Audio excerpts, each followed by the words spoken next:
उद्योगपव भगवद्यानपव त्रयोदशाधिकशतमोऽध्यायः। ऋषभ पर्वत के शिखर पर महर्षि गालव और गरुड़ की तपस्विनी शांडिली से भेंट तथा गरुड़ और गालव का गुरुदक्षिणा चुकाने के विषय में परस्पर विचार। नारद जी कहते हैं, तदनंतर गालव और गरुड़ ने ऋषभ पर्वत के शिखर पर उतरकर वहां तपस्विनी शांडिली ब्राह्मणी को देखा। एक गरुड़ ने उसे प्रणाम किया और गाल्व ने उसका आदर सम्मान किया। तदनंतर उसने भी उन दोनों का स्वागत करके उन्हें आसन पर बैठने के लिए कहा। उसकी आज्ञा पाकर वे दोनों वहां आसन पर बैठ गए। तपस्विनी ने उन्हें बलिवैश्वदेव से बचा हुआ अभिमंत्रित सिद्धान अर्पण किया। उसे खाकर वे दोनों तृप्त हो गए और भूमि पर ही सो गए। तत्पश्चात निद्रा ने उन्हें अचेत कर दिया। 3 दो ही घड़ी के बाद मन में वहां से जाने की इच्छा लेकर गरुड़ जाग उठे। उठने पर उन्होंने अपने शरीर को दोनों पंखों से रहित देखा। 4 आकाशचारी गरुड़ मुख और हाथों से युक्त होते हुए भी उन पंखों के बिना मांस के लोंदे से हो गए। उन्हें उस दशा में देखकर गालव का मन उदास हो गया और उन्होंने पूछा। 5 स्खे, तुम्हें यहाँ आने का ये क्या फल मिला? इस अवस्था में हम दोनों को यहाँ कितने समय तक रहना पड़ेगा?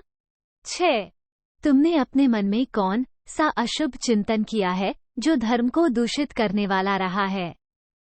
मैं समझता हूँ तुम्हारे द्वारा यहाँ कोई थोड़ा धर्म विरुद्ध कार्य नहीं हुआ होगा। 7 तब गरुड़ ने विप्रवर गाल्व से कहा, ब्रह्म, मैंने तो अपने मन में यही सोचा था कि इस सिद्ध तपस्विनी को वहां पहुंचा दूं जहां प्रजापति ब्रह्मा है, जहां महादेव जी हैं, जहां सनातन भगवान विष्णु हैं तथा जहां धर्म एवं यज्ञ है, वहीं इसे निवास करना चाहिए। 8-9 अतः मैं भगवती शांडिली के चरणों में पड़कर यह प्रार्थना करता हूं कि मैंने अपने चिंतनशील मन के द्वारा आपका प्रिय करने की इच्छा से ही यह बात सोची है। 10 आपके प्रति विशेष आदर का भाव होने से ही मैंने इस स्थान पर ऐसा चिंतन किया है जो संभवतः आपको अभीष्ट नहीं रहा है।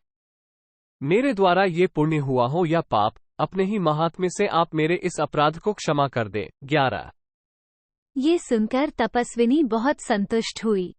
उसने उस समय पक्षीराज गरुड़ और विप्रवर गाल्व से कहा, सुपर्ण, तुम्हारे पंख और भी सुंदर हो जाएंगे, अतः तुम्हें भयभीत नहीं होना चाहिए। तुम घबराहट छोड़ो। 12 वत्स, तुमने मेरी निंदा की है, मैं निंदा नहीं सहन करती हूँ।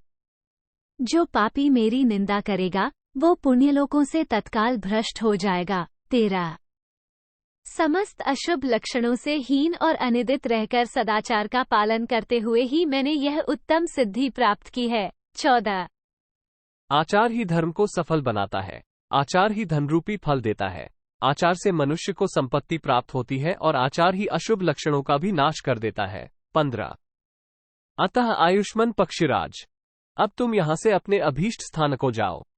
आज से तुम्हें मेरी निंदा नहीं करनी चाहिए। मेरी ही क्यों, कहीं किसी भी स्त्री की निंदा करनी उचित नहीं है। 16 अब तुम पहले की ही भांति बल और पराक्रम से संपन्न हो जाओगे। शांडिली के इतना कहते ही गरुड़ की पांखें पहले से भी अधिक शक्तिशाली हो गईं। 17 तत्पश्चात शांडिली की आज्ञा ले वे जैसे आए थे वैसे ही चले गए।